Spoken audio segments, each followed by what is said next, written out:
Hi everyone, my name is Savannah with Red Team Village, and today we have Bishop Fox with us today to kind of go through some of our interview questions of them being a sponsor of the Village. And I'm also going to pass it over to Greg and Omar to introduce themselves. Hi, I'm Greg Oldham. I'm with the Red Team Village, and I'm just happy to be here. And I'm Omar Santos, also with the Red Team Village, and also not only happy to be here, but thank you, Bishop Fox and Athlete, for your support. And with that, I pass it to you to do a quick introduction. Absolutely. It is our pleasure, sincerely, to be involved with the Red Team Village again this year at DEF CON. So my name is Leith Dennis. I am a senior security consultant on the Red Team at Bishop Fox, and I focus primarily on social engineering, incident response, Red Team tabletops, and adversary emulation. Awesome. Well, with that being said, we can kind of dive into the questions. Our first question is going to be, why does Bishop Fox believe Red Team operations are important? Comprehensive Red Team assessment is really the only way that an organization can get an accurate view of their unique exposure and vulnerabilities. I think primarily the measure for the breadth of the attack surface only really becomes fully in view during a Red Team engagement. A lot of the types of testing that we do when we're beginning our security programs or to establish a baseline don't fully show that complete picture when it comes to where organizations are vulnerable, especially when we limit our focus and the scope of the attacks that we're including in the assessment to eliminate things like social engineering or the ability to pivot between two different types of attack scenarios to come up with a more comprehensive view of an organization's stance and posture. Awesome. That definitely makes sense. Omar, I'm going to pass over for the next question for you. Absolutely. And now you pass this, everybody's talking about AI, right? So we cannot skip the topic. So with AI shaking the way that the industry is looking at security, and how do you see affecting the whole industry as a whole, not only offensive security, but the industry as a whole? Sure. I know this is a huge concern for a wide variety of industries and job sectors specifically, where we've seen AI come into play with the development of malware and writing code for things that typically takes some time to develop.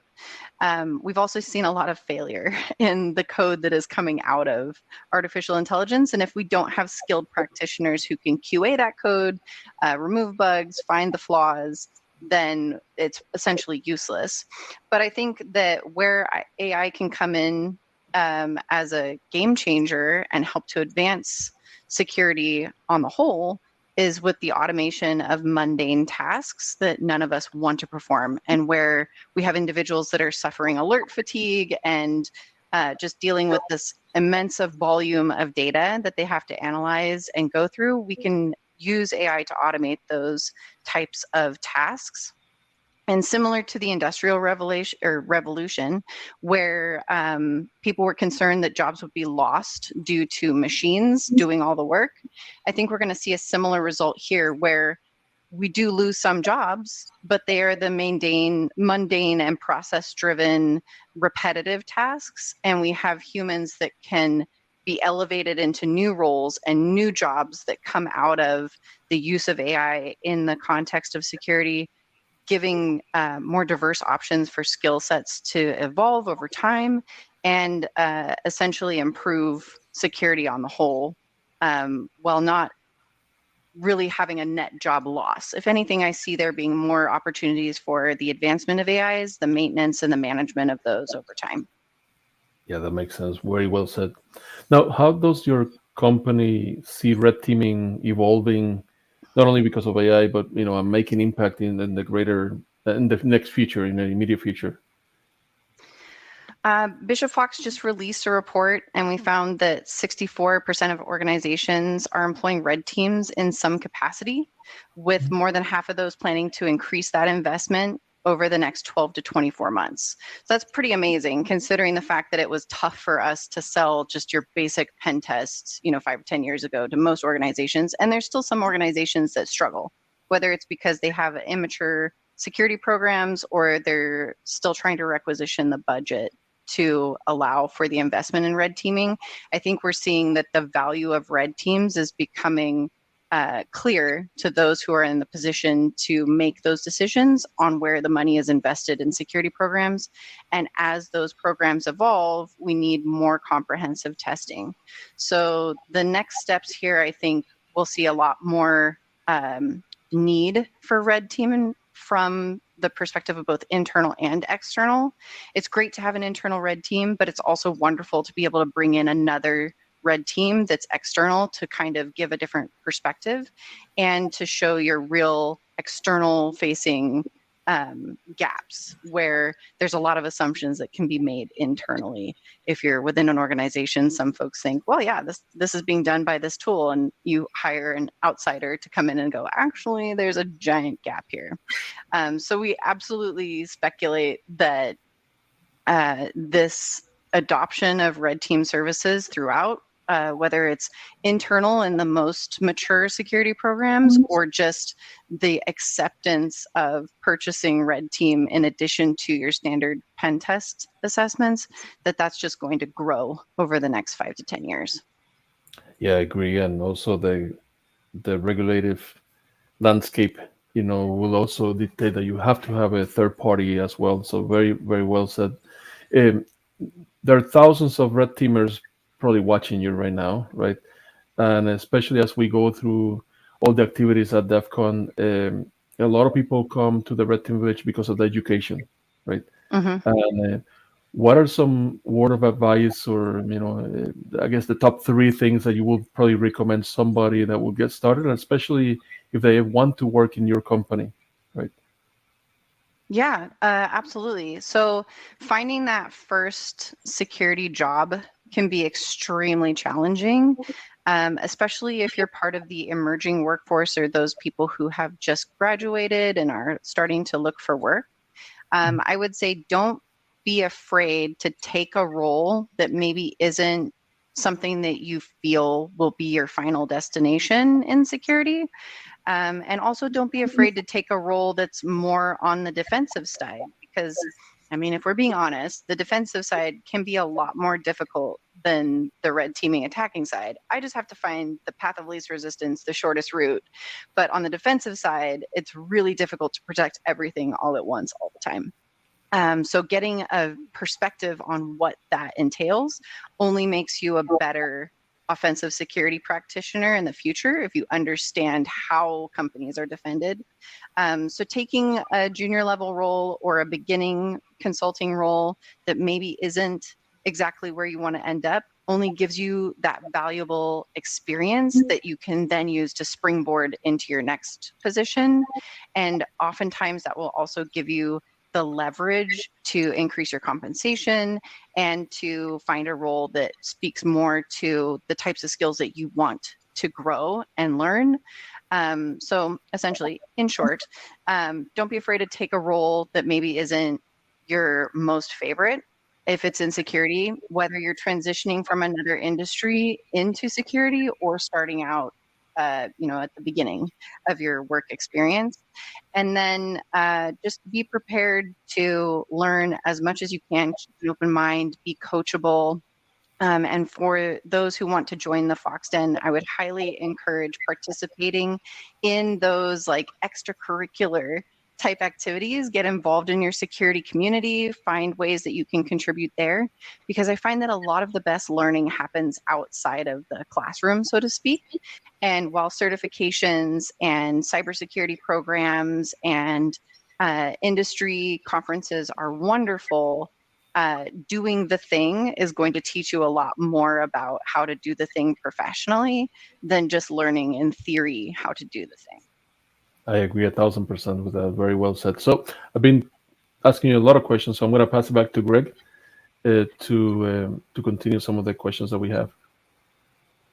Thank you. No, I'm just kidding. So thank you again very much for helping sponsor the Red Team Village. What do you think the importance of sponsoring community activities like the Red Team Village play in our community? I gained my entry into this industry through DEF CON. And where I did the most learning was within the villages within DEF CON. And the real driving force and the thing that sets DEF CON apart from all other conferences, in my view anyway, is that desire, and this really is in alignment with one of Bishop Fox's main value statements, and that is getting better together, or get better together.